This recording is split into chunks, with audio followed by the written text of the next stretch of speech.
Hey there, doctors and medical professionals. Today, I'm breaking down everything you need to know about thyroid nodules, their diagnosis and treatment. First off, what exactly is a thyroid nodule?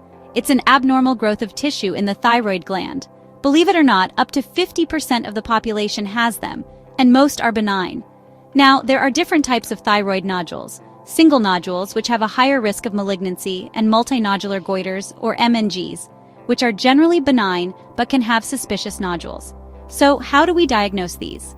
The first step is to check thyroid function with TSH and free T4 tests, along with a thyroid ultrasound. If TSH levels are normal or high, evaluate with ultrasound.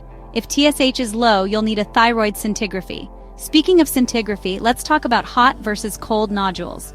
Hot nodules are hyperfunctional and generally benign, no biopsy needed. But cold nodules are hypofunctional and could be malignant, so further evaluation is necessary.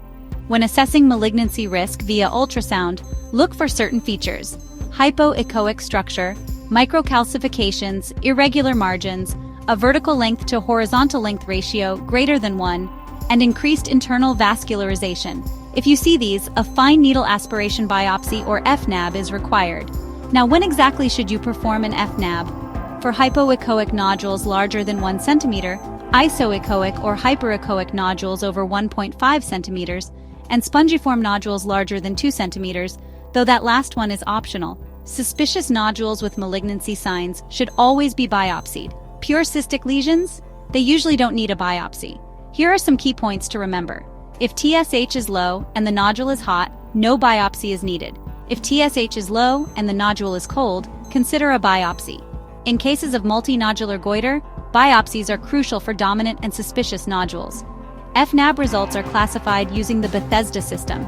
Category 1 is non-diagnostic, Category 2 is benign, Category 3 is atypical, Category 4 is follicular neoplasm, Category 5 is suspicious for malignancy, and Category 6 is malignant.